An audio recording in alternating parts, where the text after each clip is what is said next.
Hi, I am back again with another interesting video. This is a video by Gordon DMark. Now, what is more interesting about this video is how ironic it is.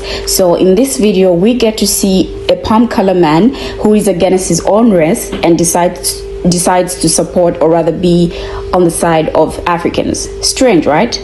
I know, but it is true.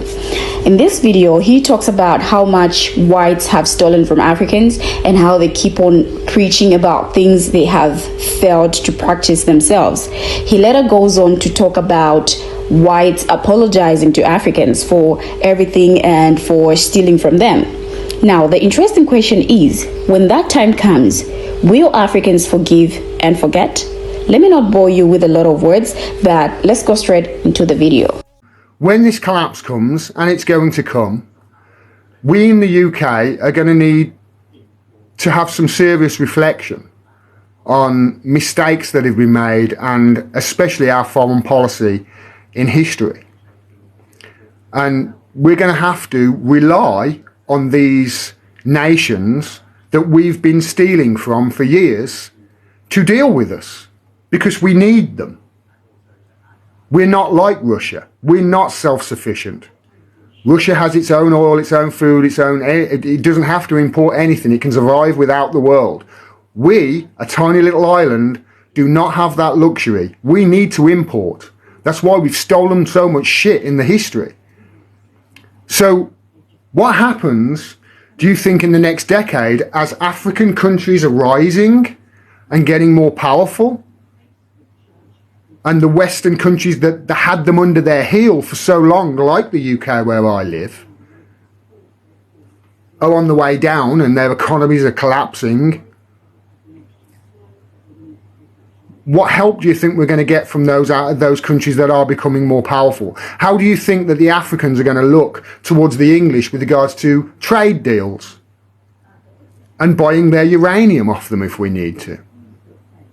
They're not going to look too kindly, are they? Especially if there's absolutely no apologies whatsoever. And as far as I can tell, this country doesn't apologise for jack shit. And the reason it doesn't apologise is because if it apologised for the stuff that it's done, it'd have to start giving back all of the stuff that it's stolen. I've spent hours inside the British Museum. That place is it's a treasure trove. It's incredible. And it's nearly all nicked. And we're going to have to, in the UK, in the West, really start looking at our place in the world and really start looking as to whether we really do value the things that we say we do. I saw somebody earlier saying, this is what the West do. They just play pretend. It's no wonder the West now accept a man being a woman if he just identifies as one, because we in the UK have been identifying as a nation that is on the side of law and order. A nation that values free speech as it's censoring everybody. A nation that values freedom of the press and is a shining light and a beacon for freedom of the press throughout the world, whilst it's literally torturing the best journalists the world has ever seen in its capital. We say we are these things. Our government says them all the time. The diplomats are like that. But it's just all hot air. Nothing we do as a country backs up what these people are saying the country is. Nothing. I love my country, and that's what I want my country to turn into, to be.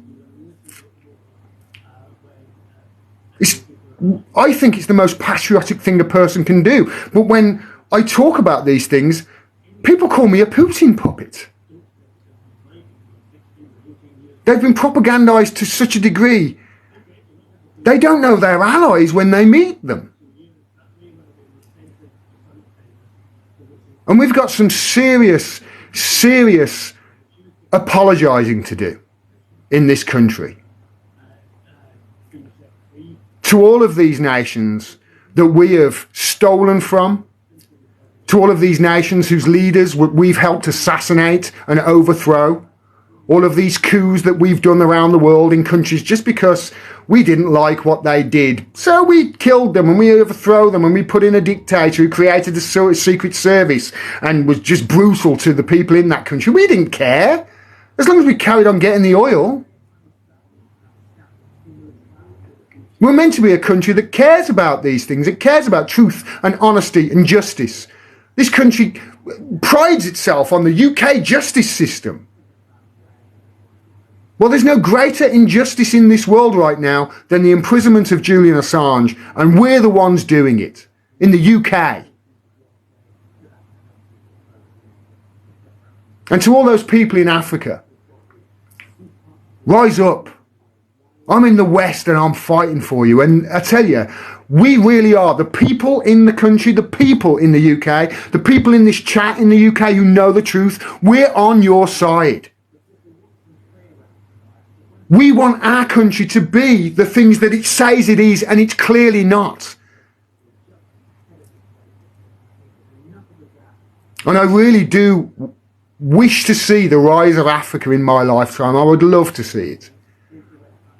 And we're seeing at the moment the rise of Russia and China. I'd love Africa to go with that as well.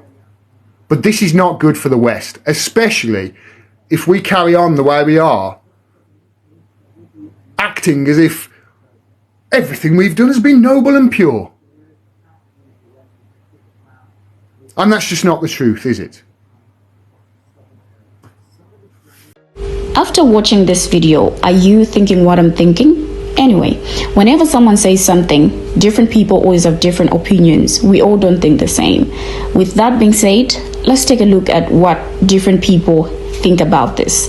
This one says, the more I think about this, the more I think we deserve to lose everything. We live in a privileged bubble at the expense of other countries. Now, the irony in this is that it is not an African saying this. Now, the bad part is after stealing from Africans, they still make fun of African countries and make us feel worthless because we are underdeveloped, when in actual sense, they live in a privileged bubble at the expense of other countries, in this sense, African countries to be specific. Now, the next comment is kind of funny when in actual sense, it's not supposed to be funny at all. This comment reads, we need our gold and diamonds back. That's if they can even really give them back. Can they really give it back? You know, when the foundation of a country is built on lies, time will tell, and these generations will not forget or forgive. What people can't understand is how the West or Europe doesn't see that they have met an enemy of the rest of the world. Africa is a wounded continent. And I would like to end this video by saying the last shall become first and the first last. Let's just wait and see how this will unfold and end. Thank you for always watching our videos. From me, it's a bye-bye and see you in my next video.